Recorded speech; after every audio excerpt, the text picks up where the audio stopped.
दोस्तों, महाभारत एक ऐसा महाकाव्य जिसे न केवल भारत बल्कि पूरे विश्व ने आदर और जिज्ञासा से देखा है। यह एक ग्रंथ नहीं बल्कि एक युग है। पर क्या आपने कभी सोचा कि इसका नाम महाभारत क्यों पड़ा? आइए इस सवाल का जवाब ढूंढते हैं।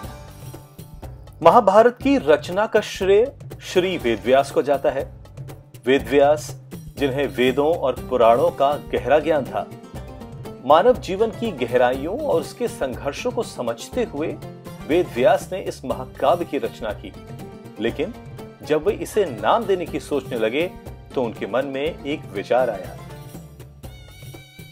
जब ऋषि वेदव्यास ने भगवान गणेश को इसे लिखने के लिए आमंत्रित किया तो उन्होंने कहा, यह कोई साधारण कथा नहीं है।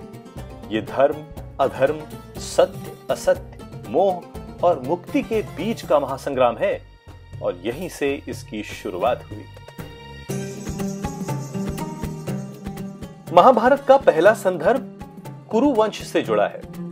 यह ग्रंथ मूलतः जय नाम से जाना जाता था।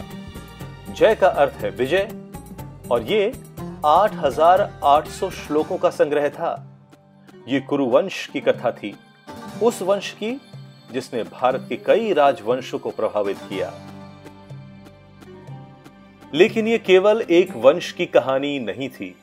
जैसे जैसे समय बीता, इसमें 1,00,000 से अधिक श्लोक जुड़ गए और यह कहानी संपूर्ण मानवता की बन गई। कुरुक्षेत्र का युद्ध केवल पांडवों और कौरवों के बीच का नहीं था। यह धर्म और अधर्म के बीच का युद्ध था और इसी वजह से इसे भारत नाम दिया गया, जो पूरे भारतवर्ष की कहानी थी।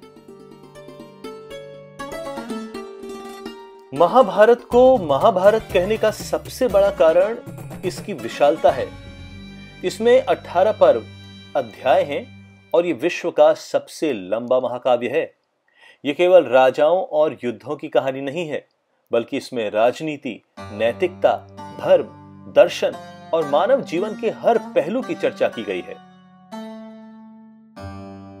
इसके पात्र जैसे भीष्म, द्रोणाचार्य, अर्जुन, कर्ण, द्रौपदी, हर एक चरित्र मानव जीवन के किसी न किसी पहलू को दर्शाते हैं। यही कारण है कि यह कथा एक साधारण गाथा से बढ़कर महाकाव्य बन गई। महाभारत को महाभारत इसलिए भी कहा गया क्योंकि यह भारत की आत्मा को दर्शाता है। महाभारत का अर्थ है महान भारत और इस ग्रंथ ने हर युग में लोगों को जीवन जीने का मार्ग दिखाया है। और सबसे महत्वपूर्ण बात, महाभारत ने हमें भगवत गीता दी, जो जीवन का सबसे बड़ा उपदेश है।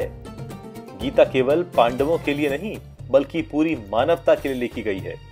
यही कारण है कि यह ग्रंथ केवल एक कथा नहीं बल्कि एक जीवन दर्शन बन गया। इसीलिए दोस्तों, इसका नाम महाभारत पड़ा। यह एक ऐसी गाथा है जो समय और युगों से परे है। यह हमारे पूर्वजों की कहानी है, हमारी संस्कृति का प्रतीक है और मानवता का मार्गदर्शन है।